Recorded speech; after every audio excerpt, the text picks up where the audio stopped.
변방 목사의 아침 묵상 2025년 3월 13일 목요일 아침입니다.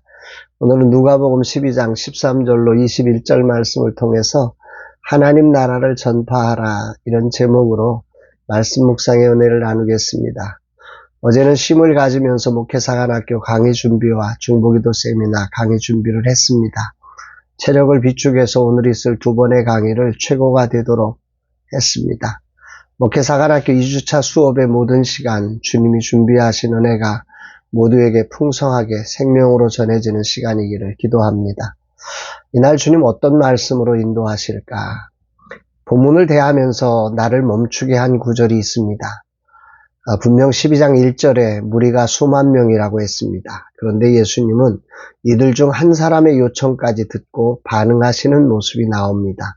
13절 무리 중에 한 사람이 이르되 선생님 내 형을 명하여 유산을 나와 나누게 하소서 하니 무리 중에 한 사람이 이르되 수만 명 모인 자리에 군중 전체를 대상으로 가르침을 주셨을 것이지만 예수님은 또한 개인의 필요에 그리고 개인의 질문에 귀를 기울이셨음이 많은 울림을 줍니다.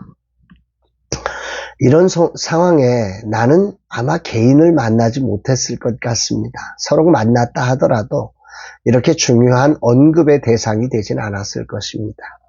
그러나 예수님은 수만 명이 모인 자리에서 먼저 제자들을 가르치셨을 뿐 아니라 이렇게 개인의 요청과 필요에도 응답하시는 모습이 많은 것을 생각하게 합니다. 하나님 나라가 무엇인지를 깊이 묵상하게 됩니다. 하나님 나라는 한 사람이 무리로 인해 가려지지 않습니다.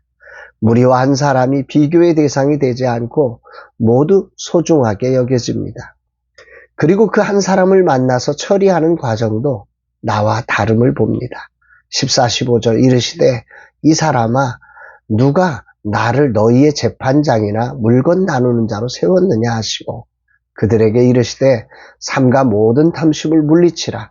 사람의 생명이 그 소유에 넉넉한 데 있지 아니하니라 하시고 내가 이 질문을 받았다면 상식과 윤리 수준에서 대답했을 것 같습니다.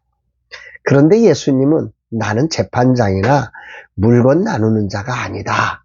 이렇게 말씀하시며 자신의 사명, 내가 누군지를 분명하게 밝히십니다. 나는 세상의 법적 문제를 다루게 온 게 아니라 세상의 근본적인 문제를 해결하러 오신 구원자이심을 밝히시는 거죠. 그러면서 모든 문제의 본질이 분배의 문제가 아니라 너의 탐심이 있다. 이렇게 말씀하시며 삼가 모든 탐심을 물리쳐라 말씀하십니다. 예수님은 이들의 진짜 문제가 재산 분배가 아니라 인간 내면에 있는 탐심에 있음을 본 것입니다. 여전히 하늘이 아니라 땅을 얻기 위해 외치고 있음을 본 것입니다. 이것이 바로 영적 지도자가 가져야 될 눈, 통찰력임을 깨닫습니다. 예수님은 여기서 한 걸음 더 나아가 이렇게 말씀하시지요. 사람의 생명이 그 소유에 넉넉한 데 있지 않다. 그것은 하나님과의 관계, 하나님 나라의 가치를 소유함에 있다. 말씀하신 겁니다. 세상은 끊임없이 외치지요. 물질이 많을수록 더 나은 삶을 살 수 있어. 그러나 예수님은 여기에 진정한 생명은 소유의 넉넉함이 아니라 예수 안에 있는 영적인 충만함에 있다. 이렇게 말씀을 하신 겁니다.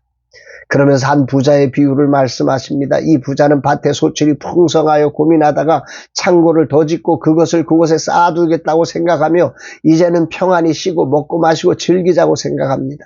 여기에 대해 하나님은 이렇게 말씀하셨다고 합니다. 20절 하나님은 이르시되 어리석은 자여 오늘 밤에 내 영혼을 도로 찾으리니 그러면 내 준비한 것이 누구의 것이 되겠느냐 하셨으니 이렇게 질문하신 예수님은 이 비유의 결론을 21절에서 이렇게 말씀합니다.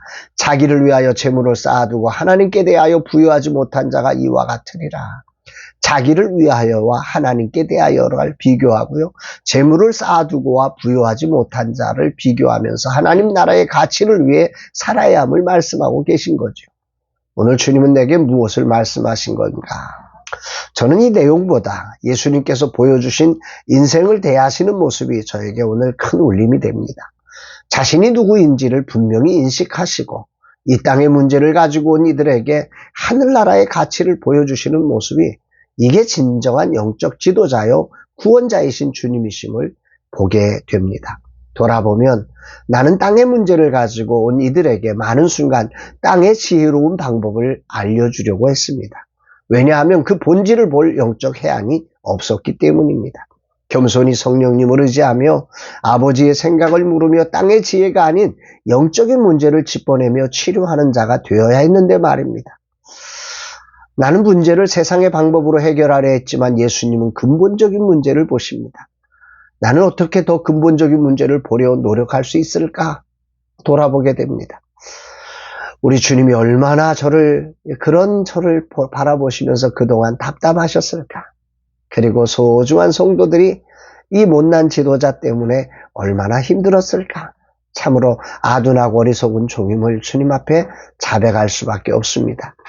여전히 세상에 탐심이 내게도 남아있어 세상적인 좋은 해결책을 주어서 내 명성을 내려는 욕망이 그렇게 나를 이끈 것은 아닌지 겸손히 돌아보며 회개합니다.